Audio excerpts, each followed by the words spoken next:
अस्सलामुअलैकुम। ये है BRV 2017 का मॉडल है और इसमें हमने इको फ्यूल की हाइड्रोजन किट इंस्टॉल की। इंस्टॉलेशन कंप्लीट हो चुकी है और हम इसके अंदर जो है वो अभी आपको इंजन रूम दिखा देते हैं।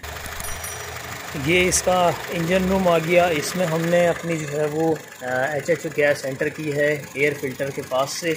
फ़िल्टर से पहले हम देते हैं आमतौर पे कि अगर कभी निकालना हो, गाड़ी चेंज करनी हो या कुछ भी करना हो तो वो पाइप वहाँ से निकाल लें और अगर हल्की फुल्की कभी लीकेज भी हो तो इंजन के अंदर मिट्टी ना जाए। तो ये हमने जो वो भी स्टार्ट कर दी है गाड़ी और हमारा जो पाइप है HHO का वो ब्लू कलर का पाइप है। ये रहा, तो थोड़ा सा नज़र आ रहा है। ये फ्यूल लाइन के साथ साथ जो है वो आया है और आने के बाद हमने हवा के अंदर इसको शामिल कर दिया HHO को।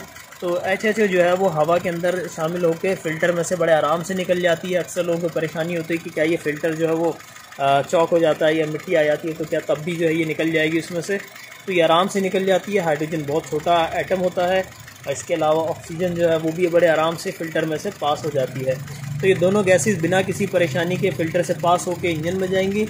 इंजन में जाने के बाद क्या करेगी कि हाइड्रोजन एक तेज़ गैस है और ऑक्सीजन जो है वो आग को जलने में मदद करने वाली गैस है। तो ये दोनों गैसेस जो हैं वही फ्यूल जो हम डाल रहे हैं उसी को मज़ीद जला देंगी। तो उससे ये होगा कि जब पेट्रोल बहुत अच्छा बर्न होने लग जाएगा, जिस तरह का हाई ऑक्टेन है वो बहुत अच्छा बर्न होता है, ठीक है जी। तो हाई ऑक्टेन की तरह जो है ये नॉर्मल फ्यूल को कन्वर्ट कर देगा। तो हाइड्रोजन खुद भी बर्न होगी, ऑक्सीजन हेल्प करेगी, तो 40% 50% मज़ीद पेट्रोल बर्न होने लग जाता है। जिससे हमें फ़ायदा ये होता है कि गाड़ी का पावर ऑप्टिक बहुत अच्छा हो जाता है।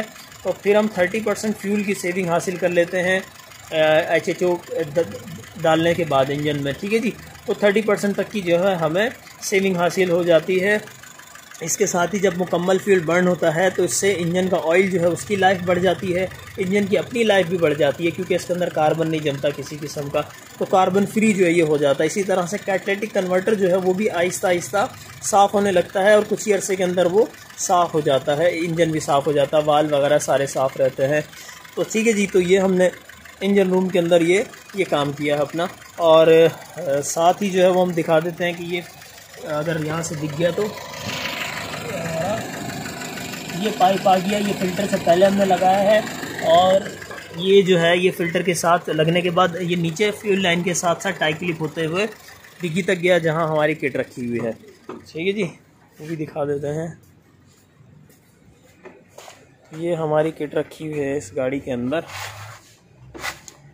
ये साइड में एक किट आ गई और बाकी जगह ये स्पेस जो है वो खाली है। अलग से स्टोरेज की ज़रूरत नहीं है, टैंक वगैरह की ज़रूरत नहीं है इसके अंदर। ये बबल बन रहे हैं HHO गैस के बबल हैं, ये तेज़ी से इस वक्त बन रहे हैं। और ये वो पाइप है जो आगे हमने फ़िल्टर में डाल दिया है। इसके अंदर डिस्टिल वाटर डलेगा, इसमें भी डिस्टिल वाटर ही डलेगा और ये यहाँ से इस कैप से डिस्टिल वाटर डालेंगे। लेवल इसका साइड में है, लो और हाई, ठीक है जी। 300 350 किलोमीटर चलाने के बाद तकरीबन इसके अंदर पानी रिफ़िल करना पड़ता है, बहुत जल्दी जल्दी पानी नहीं डलता। एग्जॉस्ट की बात करें हम तो इस वक्त हल्का हल्का कार्बन है, बहुत ही हल्का, देखें हाँ, बस ज़्यादा नहीं। तो इस तरह से जो है ये वाटर ड्रॉप इंजन हो जाता है। जो गाड़ी पहले से ही पानी दे रही होती है उनमें मज़ीद पानी आना शुरू हो जाता है और कार्बन होता है तो वो इस पानी के साथ साथ इसमें तो नहीं है, ठीक है जी। तो ये साफ़ है तकरीबन ना, तो जिसमें कार्बन होता है तो उसमें कार्बन ज़्यादा आता है, ठीक है जी। तो इस तरह से जो है ये पानी जो है वो आना शुरू हो जाता है। अभी ज़रा ठंडी है तो ज़्यादा आ रहा है, फिर ये होगा कि भाप बन जाएगी, स्मेल ख़त्म हो जाती है, पेट्रोल की किसी किस्म की कोई स्मेल नहीं आती और बाकी इंजन वगैरह सारा क्लियर हो जाएगा। करंट भी बहुत ज़्यादा नहीं लेती है किट हमारी, ठीक है जी। तो ये हो गई इंस्टॉलेशन हमारी इस BRV के अंदर। आखिरी चीज़ दिखा देते हैं, वो है EFI इन्हांसर, जिससे हम फ्यूल को एडजस्ट करेंगे इस गाड़ी के अंदर और वो हमने यहाँ रख दिया है एडजस्टमेंट के लिए, ठीक है जी। चलते हुए ज़्यादा अच्छा इसको एडजस्ट कर लेंगे। इसको जितना हम बढ़ाते जाएंगे सेविंग बढ़ती जाएगी और ECU जो है वो फ्यूल को कम करता जाएगा। जितनी हमने HHO गैस दी हम उतना जो है वो इसको आगे लेकर जाएंगे और गाड़ी जो है वो इससे नॉर्मल चलती रहेगी, ठीक है जी। अगर ज़्यादा आगे बढ़ा देंगे तो गाड़ी अंडर पावर भी हो जाती है, ठीक है जी। कम करेंगे तो पावर बढ़ जाएगी लेकिन सेविंग कम हो जाएगी। तो इन दोनों के दरमियान हम ऐसी जगह रखते हैं कि जहाँ ये सेविंग भी मिल जाए और गाड़ी की परफॉर्मेंस पे भी किसी किस्म का कोई इफ़ेक्ट ना पड़े। तो ये हमारा EFI इन्हांसर है। ठीक है जी, ये आ गई हमारी गाड़ी, स्टार्ट है भी है।